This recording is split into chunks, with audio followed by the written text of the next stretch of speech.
Assalamualaikum Solihah. Bagaimana kabarnya hari ini? Alhamdulillah ya, insya Allah sehat semua. Baik teman-teman, sebelum kita mulai pembelajaran hari ini, seperti biasa ya, kita mulai dengan berdoa terlebih dahulu. Doaan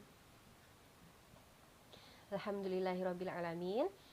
Baik, langsung saja Ustazah mulai ya pembelajaran hari ini, yaitu PAI bab 1 ya, masih bab 1, yaitu tentang kandungan surat Al-Fatihah dan Al-Ikhlas ya. Sebelum Ustazah menjelaskan materi yang baru, Ustazah akan mereview sedikit ya materi yang sudah Ustazah jelaskan minggu lalu, yaitu surat Al-Fatihah. Masih ingat ya? Insya Allah masih ingat. Nah, Al-Fatihah itu berarti pembukaan. Kemudian Al-Fatihah itu disebut juga dengan Ummul Kitab. Apa sih Ummul Kitab itu, Ustazah? Ummul Kitab itu adalah induk atau ibunya Al-Quran ya. Kemudian juga surat Al-Fatihah itu terdiri dari 7 ayat ya. Diingat-ingat, Al-Fatihah itu terdiri dari 7 ayat.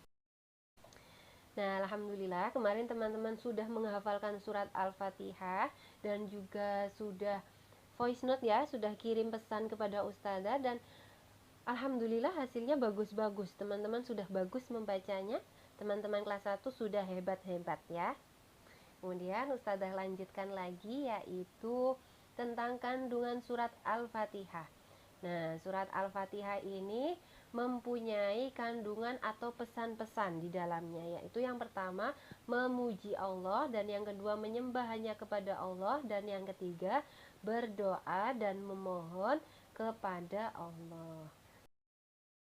Selanjutnya masuk ke dalam materi yang baru, yaitu surat Al-Ikhlas.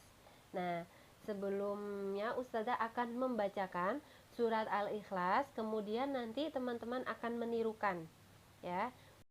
Bismillahirrahmanirrahim. Qul huwallahu ahad, Allahu somad, lam yalid walam yulad, walam yakullahu kufuwan ahad. Terjemahannya yaitu, katakanlah dialah Allah yang Maha Esa, hanya kepada Allah lah tempat kita bergantung, dan Dia, Allah maksudnya, tidak beranak dan tidak pula diperanakkan, dan tidak ada satupun yang menyamainya ya. Selanjutnya yaitu tentang kandungan surat Al-Ikhlas.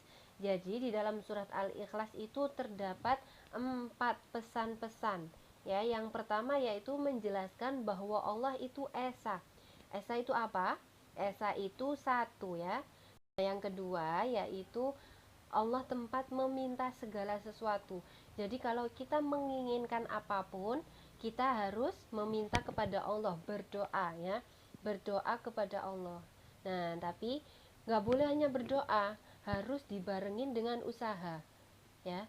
Contoh kita menginginkan sesuatunya yaitu mendapatkan nilai PAI yang bagus, seumpama ya kita menginginkan agar nilai PAI-nya itu bagus. Nah, caranya gimana? Yang pertama harus berdoa dulu kepada Allah. Berdoa kepada Allah, kemudian yang kedua kita harus usahanya dengan cara belajar ya, dengan belajar. Nah, nanti setelah itu Ustazah yakin kalau waktu PTS, ulangan harian, PAS, nah Ustazah yakin teman-teman pasti mendapat nilai yang bagus ya. Coba besok dipraktekkan ya. Yang pertama berdoa, kemudian berusaha. Nah, setelah itu Ustazah yakin teman-teman akan mendapatkan nilai yang bagus ya. Kemudian yang ketiga yaitu Allah itu tidak memiliki anak dan juga tidak memiliki orang tua ya.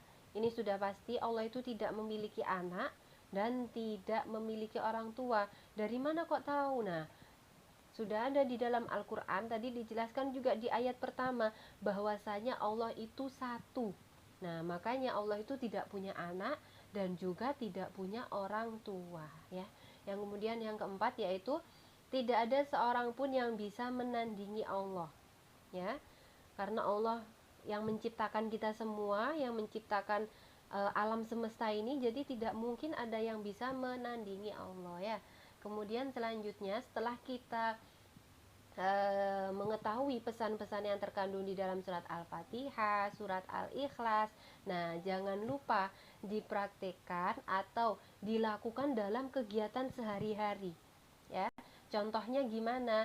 Contohnya, sebelum belajar kita mengucapkan Bismillahirrahmanirrahim. Kemudian sesudah belajar kita mengucapkan Alhamdulillahirabbil alamin. Kemudian jika kita mendapatkan nikmat dari Allah, nah kita harus bersyukurnya dengan mengucapkan Alhamdulillahirabbil alamin. Dan juga sholat berjamaah, berdoa tadi ya, berdoa hanya kepada Allah, memintanya hanya kepada Allah ya. Nah, alhamdulillah materi kita hari ini sudah selesai ya. Materi kita sudah selesai. Kemudian Ustazah ingin teman-teman mengerjakan latihan soal ya. Ini dikerjakan. Boleh melihat tadi yang sudah Ustazah jelaskan tadi sebelumnya, ada ya di situ. Boleh melihat itu. Nah, kemudian tugas berikutnya yaitu teman-teman mengirimkan voice note surat Al-Ikhlas, hafalan surat Al-Ikhlas melalui voice note ya. Jadi tugasnya ada dua, mengirim voice note hafalan surat Al-Ikhlas dan juga mengerjakan latihan soal, difoto kemudian dikirimkan ke Ustazah, ke Wapri ya, Wapri ke Ustazah, WA pribadi. Kemudian diberi nama, jangan lupa diberi nama ya. Insya Allah itu saja ya yang bisa Ustazah sampaikan. Kurang lebihnya Ustazah mohon maaf. Assalamualaikum warahmatullahi wabarakatuh.